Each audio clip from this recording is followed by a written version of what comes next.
Alright boys, let's see what we got here. Dude gets out of the car. He's acting hard. Boys are telling him to get back in the car. They get ready to drive around and pop, pop, pop, pop, pop, pop. Boom! What's up, guys? Tactical protection review. So, a situation like this, the thing about violence is you gotta think ahead, man. You gotta think ahead. You gotta be thinking ahead. You gotta be thinking multiple moves ahead. And so, you have something that's social friction. Like, okay, you and these guys are starting to talk crap. Right here, your brain already starts to need to go multiple steps ahead. What's my avenue of exit? Who are these guys? How formidable are they? Like, you have to start assessing them. So we've got a truck. We've got multiple dudes in a truck. I can't see anyone's hands right now. Only God knows what they can be doing.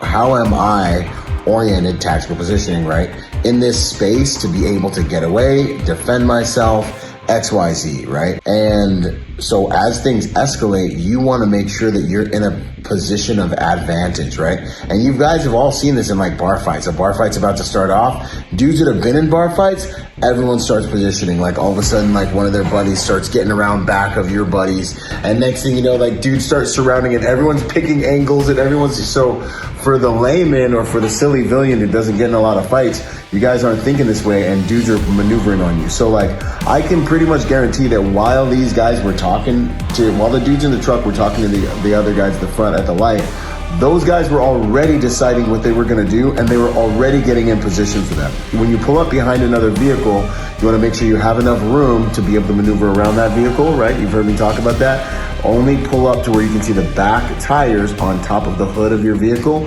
They did that right, so they were able to get around. They had mobility, and then they obviously had force multipliers, giving them the advantage to hit and move, hit and run.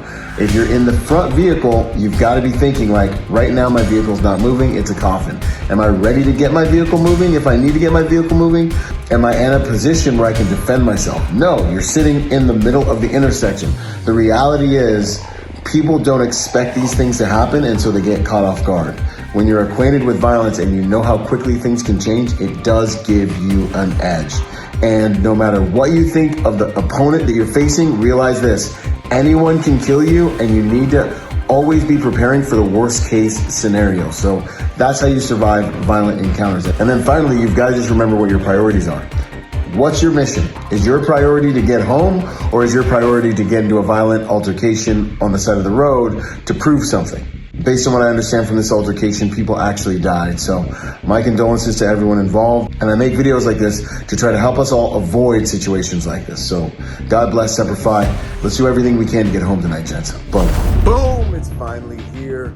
Go to protectornation.com to join the Protector Nation community.